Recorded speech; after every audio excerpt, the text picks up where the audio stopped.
Hi friends, welcome to my channel. Nishi మేఘన వాళ్ళ బామ్మకి అసలైన నిజం చెప్పేస్తుంది. జూలియట్ గూచి జూలియట్లా ఇంటికి వచ్చేది ఎవరో కాదు మేఘన, మా బూచి అన్నయ్యే అని నిజం చెప్పడంతో మేఘన బామ్మ ఇద్దరు షాక్ అవుతారు. ఇక మేఘన ఇలా అంటుంటుంది, మన ఇంటికి బూచి జూలియట్లా వస్తున్నాడని నిరూపించడం ఎలా అని అంటూ ఆలోచిస్తూ ఉంటుంది. వాళ్ళు ఒక ప్లాన్ వేసుకొని అమలు చేస్తూ ఉంటారు.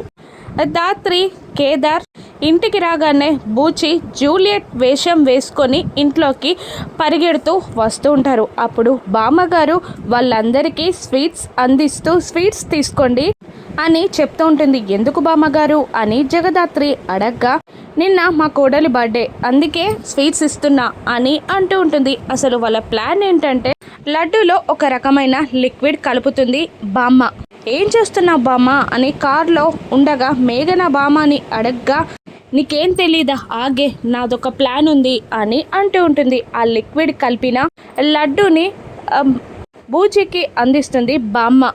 అప్పటికి జగదాత్రి డౌట్గానే ఫీల్ అవుతూ ఉంటుంది. ఆ లడ్డు తిన్నాక వామిటింగ్ అయినట్టు అనిపించి వెళ్ళి సింక్లో వామిటింగ్ చేసుకుంటుంది జూలియట్. దాంతో బామ్మ నాడి పట్టుకొని చూస్తున్నట్టు యాక్టింగ్ చేసి, కంగ్రాట్స్ జూలియట్, నువ్వు ప్రెగ్నెంట్వి అవ్వబోతున్నావు అని చెప్పేస్తుంది. దాంతో షాక్ అవుతారు జగదాత్రి, కేదార్, జూలియట్ గట్టిగా అరుస్తుంది. అందరూ కలిసి హాల్లో వచ్చి కూర్చుంటారు.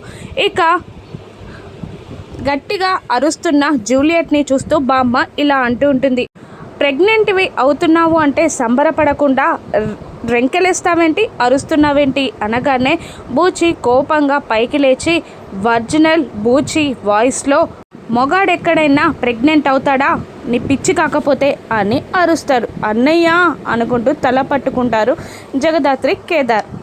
విషయం తెలిసాక మళ్ళీ మేఘన ఏం చేస్తుందో రాను ఎపిసోడ్స్లో చూద్దాం. Thank you for watching.